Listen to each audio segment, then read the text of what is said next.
યમુનાજી અને મહાપ્રભુજી બંને સંબંધ સંપાદિત કરે છે. યમુનાજી નિત્ય લીલાથી વિખૂટા પડેલા જીવોનો સંબંધ સંપાદિત કરે અને મહાપ્રભુજી સારસ્વત કલ્પની લીલાના જે જીવો હતા એ વિખૂટા પડ્યા એમનો સંબંધ સંપાદિત કરે છે. 11 વર્ષ ને 52 દિવસ ઠાકોરજીની લીલા વ્રજમાં થઈ અને મહાપ્રભુજી એટલે જ 52 વર્ષ ભૂતલ પર બિરાજ્યા અને 52 દિવસની લીલાને પ્રગટ કરી. એ નિત્ય લીલા જે સારસ્વત કલ્પની લીલાના જીવો હતા એનો પુનઃ ભગવત સંબંધ કરાવે છે. तो ब्रह्म संबंध जब होत या जीव को तब ही इनकी भुजा वाम फरके. प्रभु ने जाने इशारो करता હોય કે ઉભા રહો પ્રભુ, આ જીવ આપની પાસે આવી રહ્યો છે. દોર કર શોર કર જાય પિયસો કહે.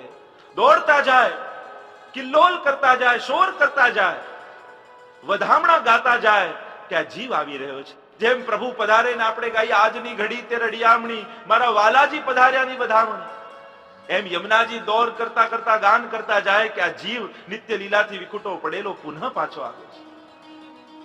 અતિ આનંદ મન મેં જો હરકે અને હૃદયમાં અતિ આનંદ થાય એમ કહેતા આગળ શ્રી હરિરાય પ્રભુ ગાન કરતા, નામ નિર્મોલ નગ લેકો ના સકે, ભક્ત રાખત હી હાર કરકે.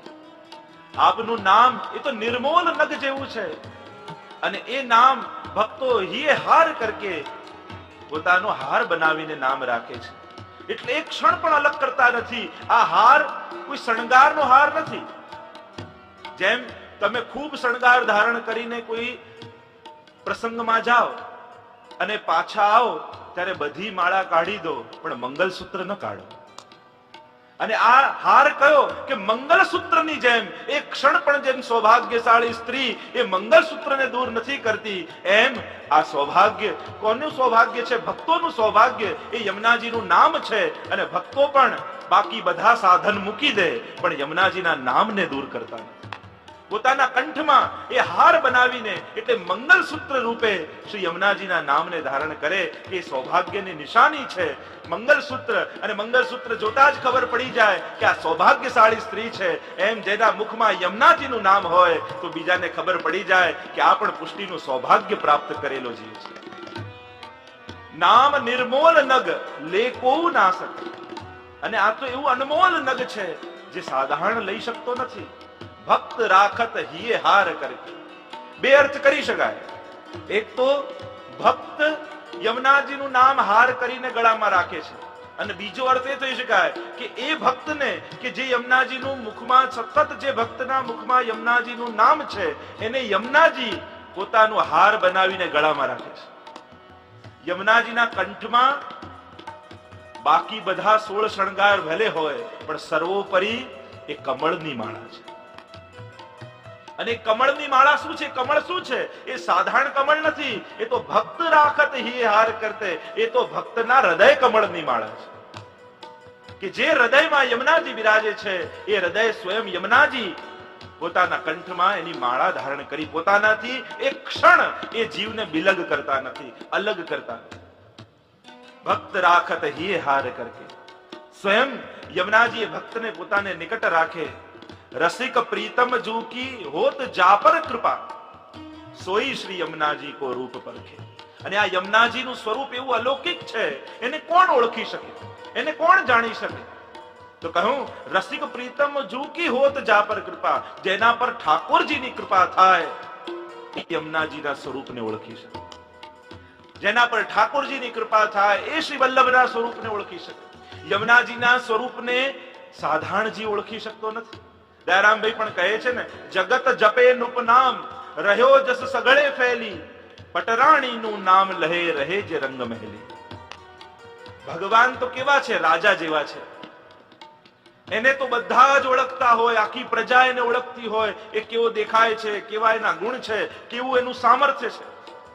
ભગવાન તો રાજા જેવા છે ને આખી પ્રજા ઓળખતી હોય, પણ રાણીને તો એ જ ઓળખી શકે જે રંગ મહેલના જીવો હોય. પટરાણીનું નામ લહે રહે જે રંગ મહેલી. એમ ઠાકોરજીના સામર્થ્યને, સ્વરૂપને, સ્વભાવને બધા જ ઓળખી શકે, પણ યમુનાજીના રૂપને તો એ જ ઓળખી શકે જે નિત્ય લીલાના જીવો હોય, જે અંતરંગ કુંજના જીવો હોય. એ જ યમુનાજીના રૂપને પરખે. રસિક પ્રીતમ જુ કી હોત જા પર કૃપા, સોઈ શ્રી યમુનાજી કો રૂપ પરખે. શ્રી યમુનાજીનું રૂપ કેવું છે તમે ચિત્રમાં અવલોકન કરો છો. જો બે વસ્તુ છે, એક રૂપ અને બીજું સ્વરૂપ. અહીંયા રૂપની વાત આવી તો રૂપની ચર્ચા કરીશું. યમુનાજીનું રૂપ કેવું છે? 16 વર્ષ યુવતી સ્વરૂપ શ્રી યમુનાજી આપણે ચિત્રમાં દર્શન કરીએ છીએ. મુકુટ કાચનીનો શૃંગાર ધારણ કર્યો છે, 16 શણગાર સજ્યા છે, હાથમાં માળા લઈને પધારી રહ્યા છે. શ્રી યમુનાજી આરતીમાં પણ આપણે ગાઈએ છીએ ને યમુનાજીને 16 શણગાર સજામાં યમુનાજી 16 શણગાર મુકુટ કાચની આદિનો શૃંગાર ધારણ કરી અને પધારી રહ્યા છે. ક્યાં પધારી રહ્યા છે? પ્રસિદ્ધો યમુનાજીના રૂપ માટે કહી શકાય કે બે પ્રકારનો શૃંગાર યમુનાજીને છે. યમુનાજી ચુંદડી ઓઢે છે અને યમુનાજી મુકુટ કાચનીનો શૃંગાર ધારણ કરે છે. બે પ્રકારના વસ્ત્રો યમુનાજી માટે કહેવાય. એટલે જ કહું ચુંદડી એ ચટકાળ્યામાં આરતીમાં ગાઈએ છીએ અને ચિત્રમાં દર્શન કરીએ છીએ ત્યારે મુકુટ કાચનીનો શૃંગાર છે. તો ચુંદડીની ઓઢણી યમુનાજી ધારણ કરે અને હાથમાં માળા લઈને જઈ રહ્યા છે. ક્યાં જઈ રહ્યા છે? આરતીમાં જ ગાઈએ છીએ ગહેવર વન ચાલ્યામાં. હવે તમે બધા જ બ્રજમાં ગયેલા છો, ગહેવર વન ગયા છો? મહાપ્રભુના બેઠકજી છે ત્યાં યમુનાજી છે, યમુનાજી વહે છે ત્યાં. તો આરતીમાં તો આપણે કાયમ ગાઈએ છીએ ગહેવર વન ચાલ્યામાં, ગહેવર વન ચાલ્યા ગંભીરે ઘેર્યા. તો ત્યાં ગહેવરમાં વનમાં તો યમુનાજી છે નહીં, પછી આરતીમાં કેમ આપણે બૂમો પાડી પાડીને ગાઈએ છીએ? કારણ ગહેવર વન ગયા હો ને તો ઉપર મોર કુટીર છે, જ્યાં ઠાકોરજી અને સ્વામીજીએ માન લીલા કરી હતી. તો આ યમુનાજી હાથમાં માળા લઈને ક્યાં પધારી રહ્યા છે? પ્રસંગ પ્રસિદ્ધ છે કે ઠાકોરજી અને સ્વામીજી માન લીલા ધારણ કરી હતી. ઠાકોરજી તો પરમ ચતુર છે, સ્વામીજીને તુરંત મનાવી લીધા અને હવે ઠાકોરજીએ માન ધારણ કર્યું અને સ્વામીજી તો મનાવીને થાક્યા, પણ ઠાકોરજી કેમે કરીને રીઝે નહીં. બહુ ઉપાય કર્યા, કેમે કરીને ઠાકોરજી પ્રસન્ન થાય નહીં. લલિતાજીને કહ્યું, ચંદ્રાવલીજીને કહ્યું, વિશાખાજીને કહ્યું, સ્વામીજી બહુ કોશિશ કરે, કેમે કરીને પ્રભુ માન્યા નહીં. ત્યારે બધા જ મળીને આવ્યા શ્રી યમુનાજી પાસે અને યમુનાજીને વિનંતી કરી કે પ્રભુ આપ કૃપા કરીને પ્રભુને મનાવો. અને પ્રભુને મનાવવા માટે યમુનાજીએ યુક્તિ કરી. જેવો ઠાકોરજીએ શૃંગાર ધારણ કર્યો હતો, કારણ કે રાસમાં ઠાકોરજી મુકુટ કાચીનો શૃંગાર ધારણ કરે અને આ માન આદિ લીલાઓ બધી રાસ લીલાને અંતર્ગત જ છે.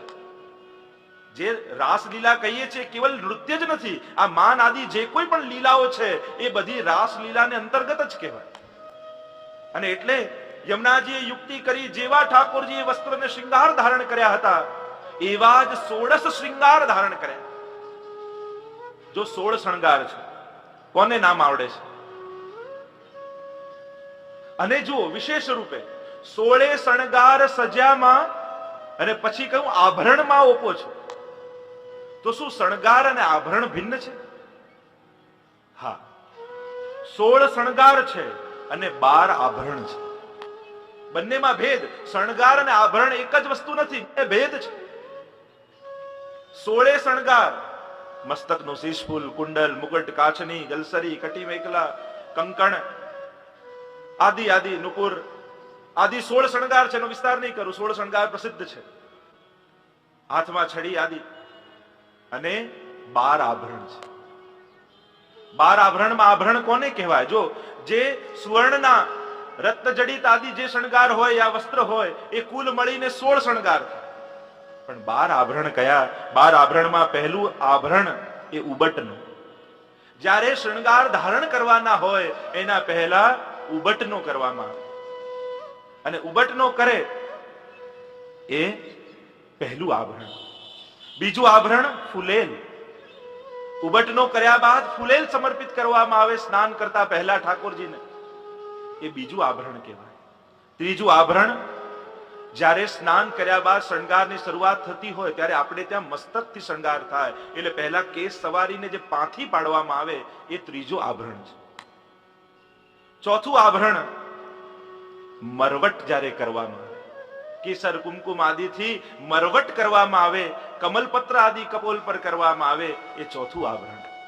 પાંચમું આભરણ એટલે બે ભ્રમરોની વચ્ચે જે બિંદી કરવામાં આવે. યમુનાજી તો સદા સુહાગિન છે એટલે બિંદી કરે, એ પાંચમું આભરણ. છઠ્ઠું આભરણ શ્રી યમુનાજી બિંદી કર્યા બાદ અંજન આંજે છે, અને કેવલ અંજન નથી આંજના, પછી બહારની ઓર બે નોક બહાર કાઢે. આ છઠ્ઠું આભરણ. સાતમું આભરણ શણગાર થયા બાદ બીડું આરોગે, તાંબુલ આરોગે, જેથી આપના અધર લાલ થઈ જાય. તો આ તાંબુલ આરોગવું એ પણ આભરણ છે. અષ્ટમ આભરણ એ શ્રી યમુનાજીની ઠોડી ઉપર ચીબુક. જ્યારે શ્યામ બિંદી કરવામાં આવે કે આવા અદ્ભુત શણગાર થયા, કોઈની નજર ન લાગી જાય, એટલે શ્યામ બિંદી ઠોડી પર કરવામાં આવે, એ સાતમું આભરણ. આઠમું આભરણ. નવમું આભરણ એ શ્રીઅંગમાં સમગ્ર શૃંગાર થયા બાદ અત્તર સમર્પિત કરવામાં આવે, એ નવમું આભરણ કહેવાય. 10મું આભરણ સમગ્ર શણગાર થયા બાદ શ્રી યમુનાજીને કંઠમાં કમળની માળા ધરવામાં આવે, ફૂલની માળા ધરવામાં આવે, એ 10મું આભરણ. 11મું આભરણ શ્રી યમુનાજીને મહેંદી સમર્પિત કરવામાં આવે. બંને શ્રી હસ્તમાં અદ્ભુત કંગ સદા સુહાગીન છે, અને બંને હાથમાં મહેંદી લગાવવામાં આવે, એ 11મું આભરણ. અને 12મું આભરણ એટલે શ્રી યમુનાજીના ચરણોમાં સ્વયં ઠાકોરજી પધારી અને મહાવર સમર્પિત કરે છે. લાલ રંગનું મહાવર હોય અને યમુનાજીના ચરણોમાં ચારે ઓર કોર કરે અને મધ્યમાં બિંદુ લગાવે અને આમ આખું મહાવર ચરણોમાં સમર્પિત કરે. આ છે 12 આભરણ. 16 શણગાર અને 12 આભરણ આ સમગ્ર થાય ત્યારે સંપૂર્ણ શૃંગાર થયો કહેવાય. તો 16 શણગાર સજામાં આભરણમાં ઓપો છે, દર્પણ મુખ જોતા. અને જ્યારે સ્વયં ઠાકોરજી દર્પણ લઈને પધારે અને શ્રી યમુનાજીને દર્પણ દેખાડે, ત્યારે મંદ મંદ મુસ્કાતા શ્રી યમુનાજી પોતાના સૌભાગ્યની સરાહના કરે. તો આવું શ્રી યમુનાજીનું અદ્ભુત રૂપ છે, અને એટલે જ કહ્યું સોઈ શ્રી યમુનાજી કો રૂપ પરખે. સ્વરૂપ તો જે જાણે જાણે, પણ યમુનાજીના રૂપને જાણી લે તો પણ એની અંદર પુષ્ટિ ભક્તિનો સંચાર થઈ જાય. તમે યમુનાજીના 16 શણગાર વાળા દર્શન કરી લો. અને એક વાત તમને જરૂર કહું, શ્રી યમુનાજી અનુભવ કરાવે, અને તમે ક્યારે કરાવે, કઈ રીતે કરાવે?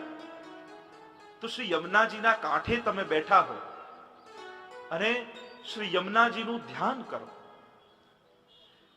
16 શણગાર વાળા શ્રી યમુનાજી છે, પ્રવાહમાં જ્યારે એવી ભાવના કરવા જાઓ, ત્યારે તમે જો ભાવથી ભાવના કરશો તો નિશ્ચિત તમને કહીશ, મંદ મંદ સુગંધ તમને આવશે. સુગંધ આવશે. જોજો, શ્રી યમુનાજીએ શ્રીઅંગમાં જે અત્તર સમર્પિત કર્યું છે એની સુગંધ આવશે, અને અત્તર તમારા ને યમુનાજી વચ્ચેનું અંતર કાપી નાખશે. અને યમુનાજી પોતાની હાજરીનો તમને અનુભવ કરાવશે કે હા, હું અહીંયા જ છું, એમ સુગંધ દ્વારા. કારણ કે મહાપ્રભુજી પણ આજ્ઞા કરે છે, શ્રી ઠાકોરજી ગંધ દ્વારા ભક્તિનું દાન કરે છે, રૂપ દ્વારા મોક્ષનું દાન કરે છે. એટલે ઠાકોરજીની માળા હોય, એ માળા કેવલ આંખે નહીં લગાવવાની, એની ગંધ પણ લેવાની. કારણ કે ગંધ દ્વારા શ્રી ઠાકોરજી ભક્તિનું દાન કરે. અને એટલે યમુનાજીનો સૌથી પહેલો અનુભવ એ મંદ મંદ સુગંધ છે. તમે લોટીજીની ઘરે સેવા પધરાવશો, યમુનાજીની સેવા કરતા હશો, તો ક્યારેક તમને એવો અનુભવ જરૂર થશે. અને માનજો કે આ શરૂઆત થઈ કૃપા થવાની, કે મંદ મંદ સુગંધ આવવા લાગે. તો રસિક પ્રીતમ જો કી હોત જા પર કૃપા, સોઈ શ્રી યમુનાજી કો રૂપ પરખે. તો શ્રી ઠાકોરજીની કૃપા જેના પર થાય એ જ યમુનાજીના રૂપને પરખી શકે. કે આ એક એક શણગાર શ્રી યમુનાજીએ જે ધારણ કર્યા છે એ કોઈ સાધારણ શણગાર નથી, એ બધા જ અલૌકિક છે. આમ શ્રી હરિરાય મહાપ્રભુજી આપણને યમુનાજીનું દર્શન કરાવી પોતાના પદને વિરામ કરતા આગળ ચોથું પદ શ્રી હરિરાય મહાપ્રભુજી આપણને દર્શન કરાવે. નૈન ભર દેખ અબ ભાનુ તનયા. સંસાર બહુ જોયો, ન જોવાનું બહુ જોયું, લૌકિક બહુ જોયું, સાધનો બહુ જોયા, અબ નૈન ભર દેખ ભાનુ તનયા. ભાનુ તનયા એ સૂર્યની પુત્રી, હવે એને જો. નૈન ભર દેખ, મર્યાદા ભક્તિ આંખો બંધ કરીને કરવાની ભક્તિ, અને પુષ્ટિ ભક્તિ આંખો ખોલીને કરવાની. નેત્રો ખોલીને. લોચન ભૃંગ पिए घणु ते प्रगट मुख मकरंद जी. गोपीजन तो कहती है त्रुटिर युगायते त्वाम पश्यताम कुटिल कुंतलम श्री मुखंचते जड़ उदीक्षताम पक्ष्मकृदृशाम. हे प्रभु, ये पलके बनाने वाला वो ब्रह्मा हमको जड़ लगता है। जब आप गायों को चराते हुए वन से पधारते हैं और हमारी पलकें बंद होती हैं, तब यूं लगता है मानो करोड़ों युग बीत गए। हमारे नेत्र तो आपके लिए हैं, अक्षणवताम फल ईदम न परम विदाम। वेणुगीत में भी गोपियां बोली, ये नेत्रों का फल तो ये श्याम सुंदर का दर्शन है। ये नेत्र मिले हैं तो प्रभु को देखने के लिए। नैन भर देख भानु तनया, आ नेत्र भरीने जो, અને જોતા જોતા નેત્રોમાં યમુનાજીને એટલા ભરી લે કે બીજું કંઈ ભરવાની જગ્યા ન રહે। પછી બીજું કંઈ પણ આવે તો છલકાઈને પડી જાય। નેત્રોમાં ભર। શ્રી યમુનાજીનું સ્વરૂપ કેવું છે? મહાપ્રભુજીએ દર્શન કરાવ્યું કે જ્યારે જ્યારે યમુનાજીના દર્શન કરવા જીવ જાય, યમુનાજીના સાનિધ્યમાં જાય, નૈન ભર દેખ। હરિરાયજી તો કહે છે, હવે જો હું તને દર્શન કરાવું। શ્રી યમુનાજીના જ્યારે પણ આપણે વ્રજ જઈએ તો એમના અલૌકિક પ્રવાહના દર્શન થાય। યમુનાજીના દર્શન કરતા કહ્યું કે કેલી પિયસો કરે ભ્રમર તબહી પરે।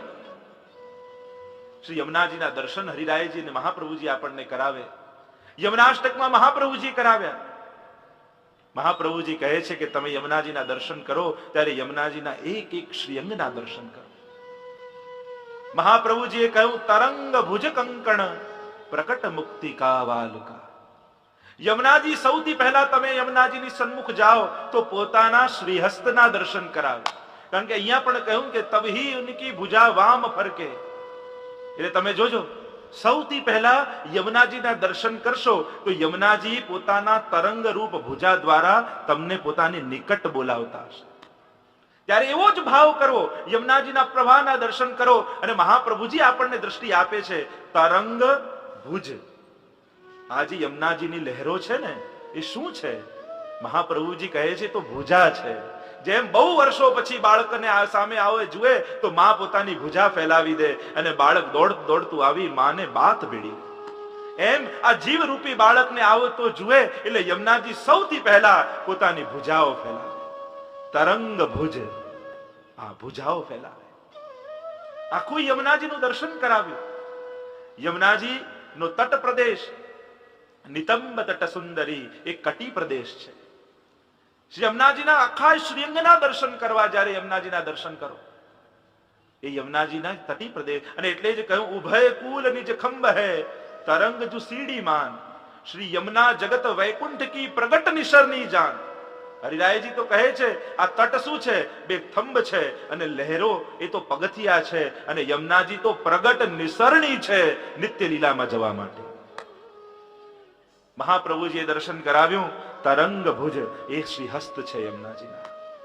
નિતંબ તટ સુંદરી એ તટ એ કટી પ્રદેશ શ્રી યમુનાજીનો। અને ભ્રમર તબહી પરે। ઠાકોરજી અને યમુનાજી સ્વામી જયારે વિહાર કરતા હોય અને વિહાર કરતા હોય તો માનવું જ્યારે જ્યારે તમે યમુનાજીમાં તટ પર બેઠા હો ને તમને ભ્રમર દેખાય, સલીલમ મધુરમ વીચી મધુરા, આ જે ભ્રમર દેખાય ત્યારે માનવું કે યુગલ સ્વરૂપ વિહાર કરી રહ્યું છે। અને ભ્રમર શ્રી યમુનાજીની નાભી છે। આખા સ્વરૂપના દર્શન કરવા। અને જો સૌભાગ્ય હોય, તમારું મહદ ભાગ્ય હોય, યમુનાજીના તટ ઉપર તમે ગયા હો અને ત્યાં જો તમને કમલ દેખાઈ જાય તો એમ માનજો કે યમુનાજીએ તમારા ઉપર દ્રષ્ટિ કરી। આ કમલ શું છે? તો કહ્યું કે આ તો સાક્ષાત યમુનાજીના નેત્રો છે।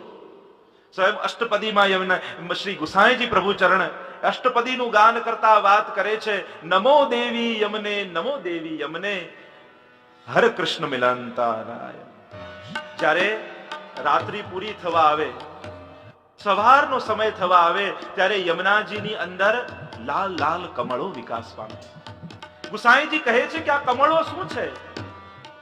શ્રી ગુસાઈજી પ્રભુ ચરણે કહ્યું કે જ્યારે રાત્રિના સમયે ઠાકોરજીએ યમુનાજીના તટ ઉપર રાસ કર્યો અને આખી રાત રાસ ચાલ્યો તો યમુનાજીને બે નેત્રોથી સુખપૂર્ણ ન અનુભવ થયું, તો યમુનાજીએ હજારો નેત્રો પોતાની અંદર પ્રગટ કર્યા અને રાત્રિએ નેત્રો કયા જે કુમુદિની ખીલે, પોયણાઓ જે રાત્રિએ સફેદ ખીલે યમુનાજીમાં, એ યમુનાજીના નેત્રો છે. અને આખી રાત જેમ ઉજાગરો થાય તો સવારે નેત્રો લાલ થઈ જાય, તો સવારે જે યમુનાજીમાં કમળ ખીલ્યા છે એ આખી રાતના ઉજાગરાને કારણે લાલ થયેલા યમુનાજીના નેત્રો છે.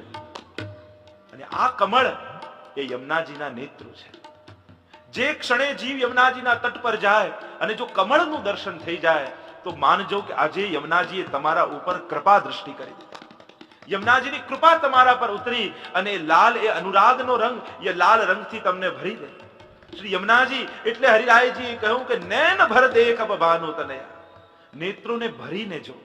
અને એ રીતે ભરી સરાય રહીમ કી પથિક આપ મુડ જાય. જેમ રહીમ કહે છે કે કેમ યમુનાજી ઠાકોરજીના દર્શન કરવા, ઠાકોરજીને એટલા બધા નેત્રોમાં ભરો કે જેમ કોઈ સરાય, કોઈ ધર્મશાળામાં આખી ભરાયેલી હોય અને કોઈ મુસાફર આવે અને એને ખબર પડે કે આ તો ભરેલું છે એટલે આગળ નીકળી જાય, એમ યમુનાજીને નેત્રોમાં એટલા બધા ભરી લો કે કોઈ પણ લૌકિક વિષય આવે અને જોયે કે આના નેત્રોમાં તો યમુનાજી ભરેલા છે, લૌકિક વિષયો આગળ જતા રહે.